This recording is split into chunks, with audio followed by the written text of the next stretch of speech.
Students, कैसे हैं आप लोग। आज मैं फिर एक नया वीडियो लेकर आपके सामने फिर से उपस्थित हुआ हूँ। हमारा आज का टॉपिक है रिलेशन। ये आपकी 12th क्लास का फर्स्ट चैप्टर रिलेशन। तो सबसे पहले हम जानेंगे रिलेशन के बारे में कि रिलेशन क्या होता है, what is a relation. Relation को जानने के लिए स्टूडेंट्स सबसे पहले हमें सीखनी होगी Cartesian product. Cartesian product of two sets. In your 11th class you have learned कि suppose we have two sets. Suppose करो हमारे पास दो set, set A and set B होते थे। तो कार्टेशियन प्रोडक्ट को हम कैसे रिप्रेजेंट करते हैं?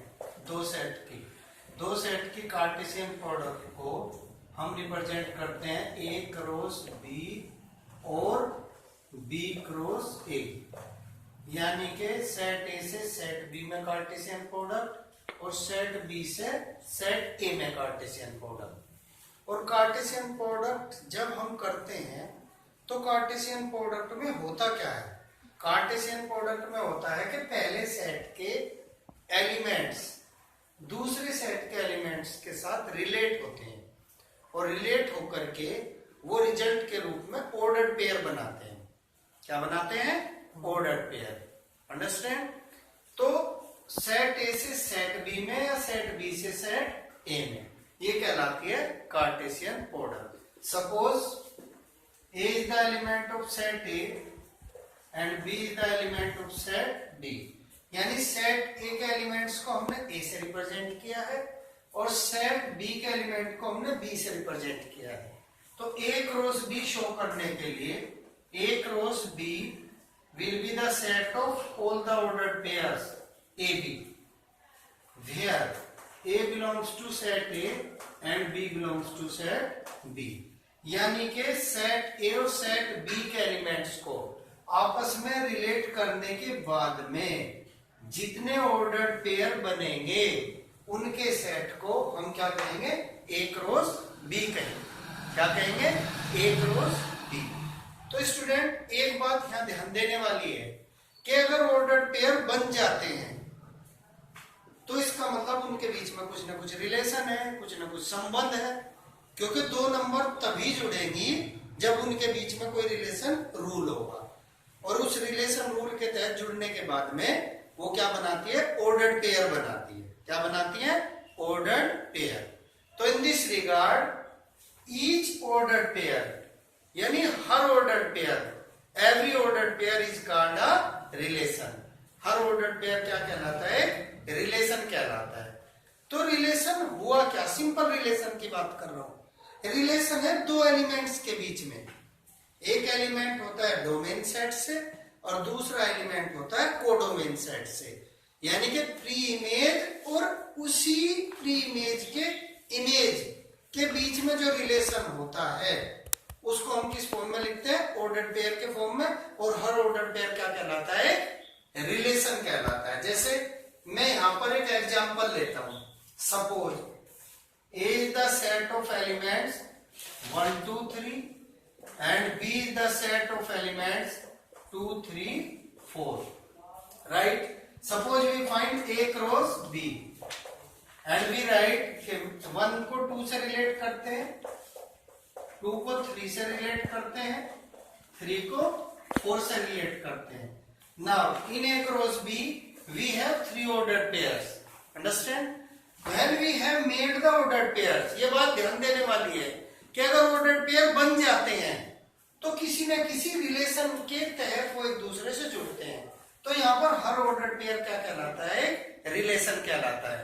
यानी 1 और 2 भी एक रिलेशन है, 2 3 भी एक रिलेशन है, 3 और 4 भी रिलेशन है। और सिंबलिक फॉर्म में इसको हम कैसे लिखते हैं कि 1 इज रिलेटेड टू 2। पढ़ते क्या है? It is read as 1 is related to 2 and same for 2 3, 2 is related to 3, इसको कैसे लिखेंगे? 2 related to 3, ऐसे 3 is related to 4। तो I come to the point कि to understand the relation we find the Cartesian product of two sets. After finding the Cartesian product of two sets, we have the result in the form of ordered pairs, and each ordered pair is called a relation. अब बात करते हैं relation set की। ध्यान रहे बच्चों, हर order pair क्या कहलाता है? रिलेशन कहलाता है। अब रिलेशन सेट क्या हुआ? एक ऐसा सेट जिसमें रिलेशन हो, और रिलेशन क्या है? Ordered pair. क्या है रिलेशन? Ordered pair. सपोज करो A equal to the set of AB and B equal to the set of CD, and we find A cross B equal to A को C से relate किया, A को D से relate किया, B को C से relate किया और B को D से रिलेट किया। तो यहां पर क्या हुआ कि चार ऑर्डर पेयर बन गए। कितने ऑर्डर पेयर बन गए? चार। इसका जो ये सेट बना, this is called relation set. यानी each order pair is a relation and the set of all the order pairs is called relation set. और रिलेशन सेट को किससे रिप्रेजेंट करते हैं? कैपिटल आर से। किससे रिप्रेजेंट करते हैं? कैपिटल आर से। Relation set R equal to the set of order pair A C comma A D comma B C comma B D. Right students? And in symbolic form we could write it R is a relation from set A to set B। जब relation set A से set B में होता है, इसका मतलब A cross B find किया गया है। एक चीज ध्यान देने वाली है स्टूडेंट्स कि यहाँ पर जब भी आप क्वेश्चन कर रहे होंगे अपने 12th क्लास के, तो आपको एक रिलेशन रूल दिया जाएगा। रिलेशन रूल होता क्या है? ऑर्डर्ड पेयर के दोनों एलिमेंट्स के बीच में वो संबंध को बताएगा। उसी के बेस पर आप अपने रिलेशन बनाएंगे। रिलेशन बनाने के बाद में रिलेशन सेट बनाएंगे, फिर उनको आप आइडेंटिफाई करेंगे। ये यहां तक आपने अपनी 11th क्लास में पढ़ा है।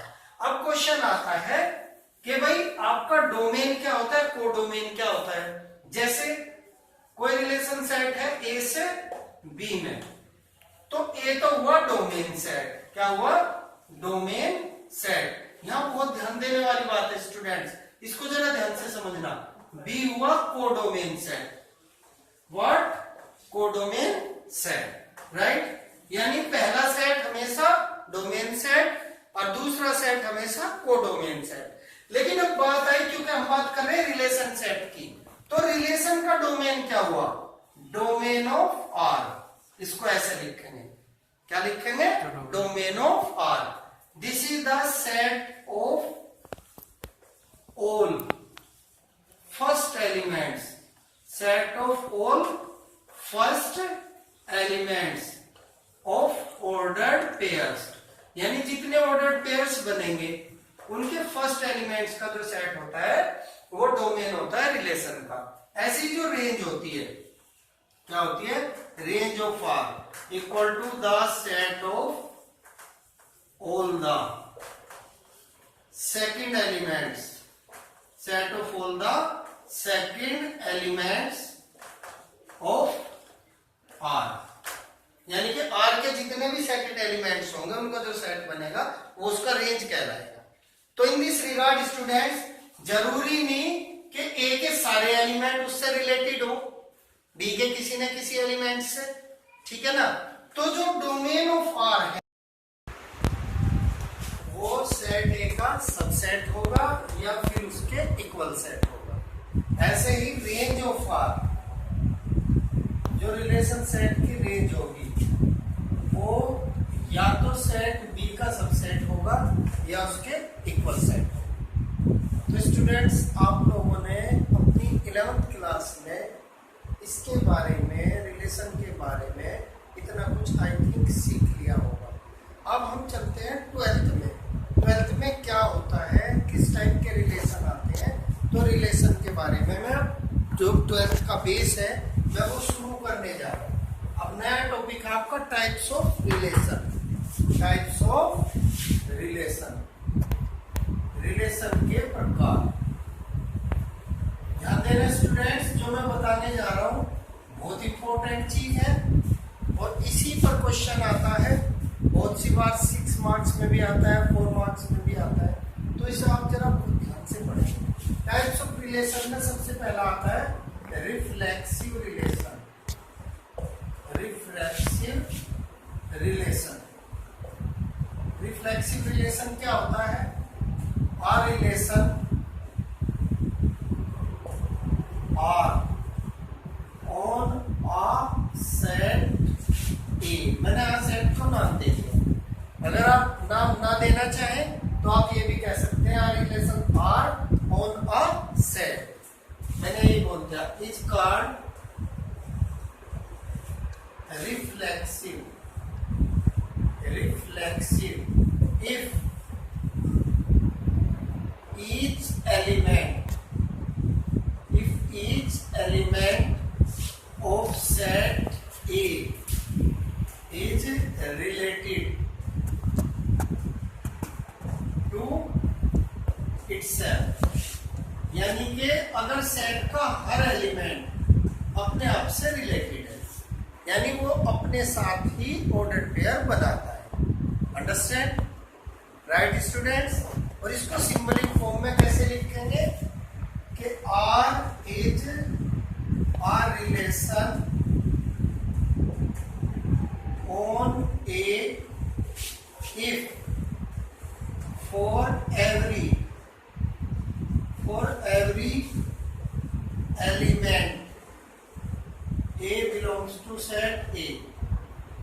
For every element A belongs to set A, A is related to A, यानी कि हर एलिमेंट अपने आप से रिलेटेड है। तो क्या कहलाता है? उस दिए गए सेट पर रिफ्लेक्सिव रिलेशन कहलाता है। R is a relation, R is a reflexive relation, is a reflexive relation on A। ये क्या है? यहाँ पे सेट है। If for every element A, जो किसका एलिमेंट है? सेट A का। A is related to A, यानी इसने कहा रिफ्लेक्सिव में कि किसी दिए गए सेट पर रिलेशन रिफ्लेक्सिव होगा अगर उसका हर एलिमेंट अपने आप से रिलेटेड हो। For example suppose A is the set of the elements A, B and C, and relation R on set A is the relation set of A, A, B, B, C, C, A, B, B, C. Then this is called reflexive relation on set A, because each element of set A is related to itself. देखो A के साथ related है, B के साथ related है और C के साथ रिलेटेड है। रिफ्लेक्सिव रिलेशन कहता है कि हर एलिमेंट अपने आप से रिलेटेड होना चाहिए। वो दूसरे एलिमेंट से भी रिलेटेड हो सकता है, लेकिन ये कंडीशन मस्ट है कि हर एलिमेंट अपने साथ ऑर्डर पेयर जरूर बनाए। दूसरे से रिलेटेड है नो मैटर। राइट? अब एक चीज और आई, मैंने लिखा relation R on set A. आपने पहले पढ़ा है कि ए से बी में रिलेशन या बी से ए में रिलेशन, किसी सेट की उसी में भी कार्टेशियन प्रोडक्ट हो सकती है। यानी ये रिलेशन क्या है? Relation R from set A to set A, यानी कि यहाँ पर इसका मतलब है ए क्रॉस ए होता है, यानी सेट ए की सेट ए में कार्टेशियन प्रोडक्ट, सेट ए के ही एलिमेंट ए के साथ रिलेट होते हैं। तो this is called reflexive relation. Clear students? अब जब मान लो आपको पता चल गया कि ये रिफ्लेक्सिव रिलेशन है, यूनिवर्सल ट्रूथ है, तो यूनिवर्सल ट्रूथ को आप एक तरह से सिंबलिक फॉर्म में बताएंगे इसको। मान लो आपको इसकी रिफ्लेक्सिविटी बतानी है, रिफ्लेक्सिविटी, तो आप इसका सॉल्यूशन कैसे देंगे? आप यहाँ पर लिखेंगे फॉर एवरी ए का मतलब element belongs to set A is related to A. इसका मतलब ये हुआ कि इसका हर एलिमेंट अपने आप से रिलेटेड है। So this relation is reflexive. Clear students? आपको ऐसे शो करना।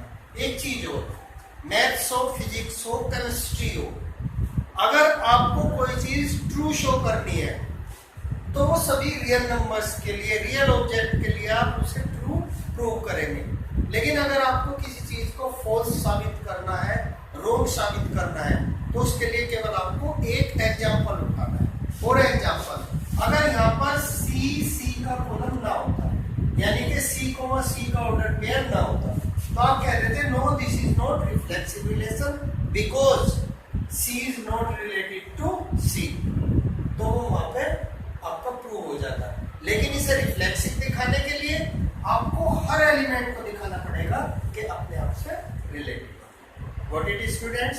Now we take another type of relation, that is symmetric relation. क्या students? Symmetric relation. Symmetric relation जिस सेट पर रिलेशन होता है उसके कोई भी दो एलिमेंट लेके चलते हैं और उन दो एलिमेंट के रिलेशन पर डिपेंड होता है। Suppose for every a, b belongs to a, ठीक है ना?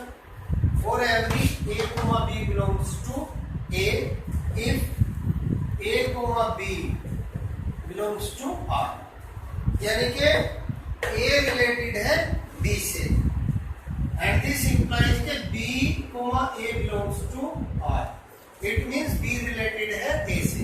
इसको हम क्या लिख सकते हैं?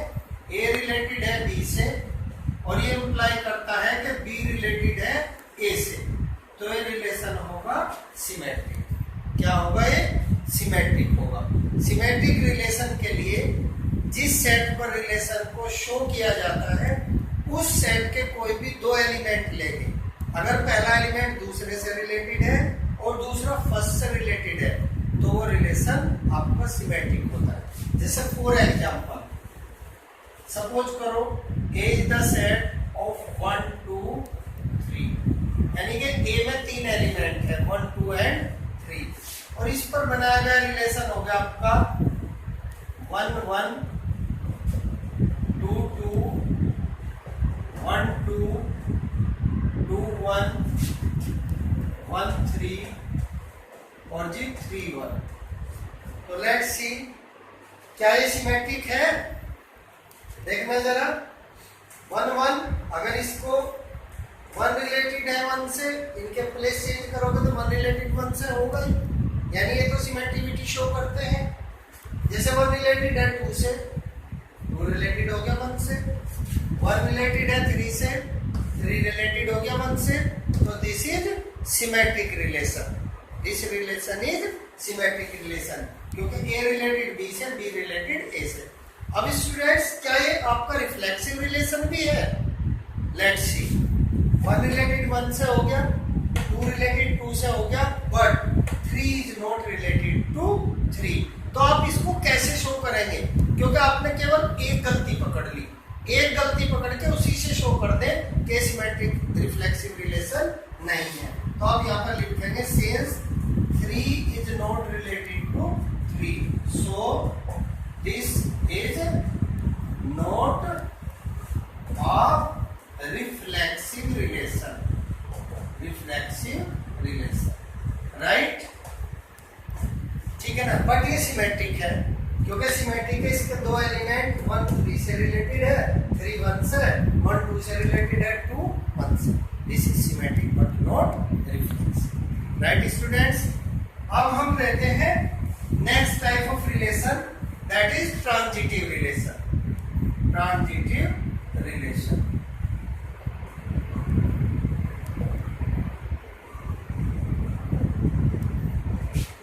Transitive relation R is a transitive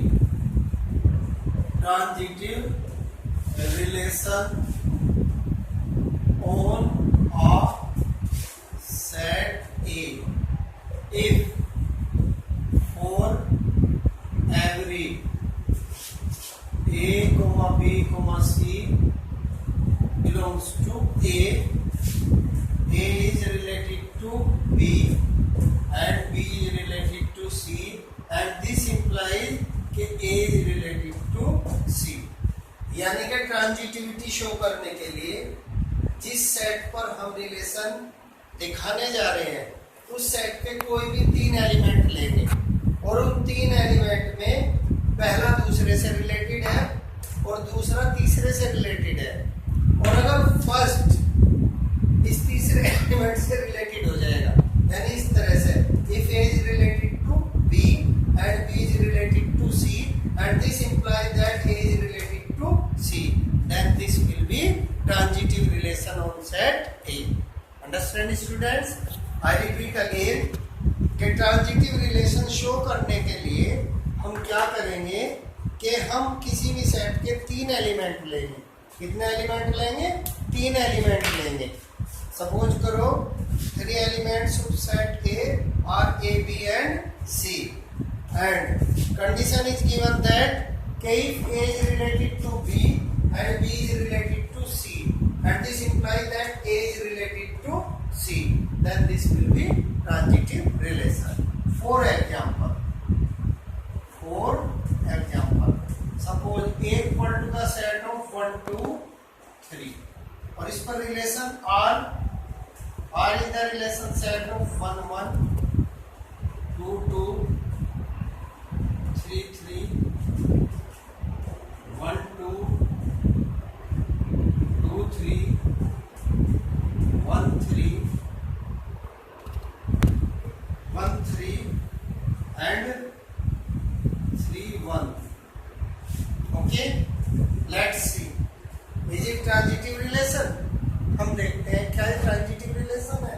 देखने जरा, 1 रिलेटेड हो गया 1 से, इसका दूसरा एलिमेंट क्या हुआ 1, फिर दूसरा एलिमेंट किससे रिलेटेड है 2 से, तो 1 शुड बी रिलेटेड टू 2, 1 2 आ गया, फिर दोबारा 1 रिलेटेड 1 से और 1 रिलेटेड 3 से, तो 1 रिलेटेड टू 3 ये आ गया। ऐसे ही नेक्स्ट आ गया आपका, हम लेते हैं 2 2 को, 2 रिलेटेड है 2 से, 2 रिलेटेड हो गया 3 से, तो 2 शुड बी रिलेटेड टू 3 ये आ गया, राइट। नेक्स्ट 2 जो एलिमेंट है और किसी से रिलेटेड नहीं है। अब 3 3 की बात करते हैं। 3 रिलेटेड है 3 से और 3 रिलेटेड है 1 से, तो 3 शुड बी रिलेटेड टू 1 ये आ गया already, right students. Now we go further. 1 related है 2 से, 2 रिलेटेड है 3 से, तो 1 शुड बी रिलेटेड टू 3 ये आ गया, right students. Have you any problem? Now next problem, next आगे चलते हैं इसी में।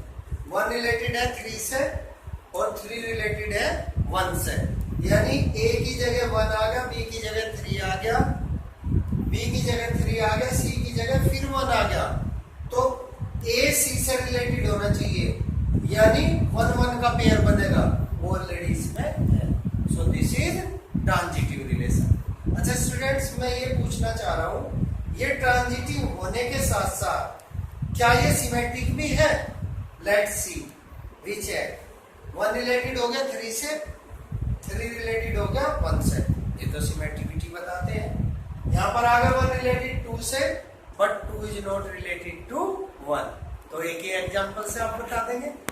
1 2 से तो रिलेटेड हो गया, लेकिन 2 1 से रिलेटेड नहीं है, so this is not symmetric relation. दूसरा एग्जांपल भी है, 2 रिलेटेड हो गया 3 से, but 3 is not related to 1, तो this is not symmetric. Let's see that is it reflexive relation. क्या रिफ्लेक्सिव रिलेशन है? रिफ्लेक्सिविटी क्या कहती है कि हर एलिमेंट अपने आप से रिलेटेड होना चाहिए।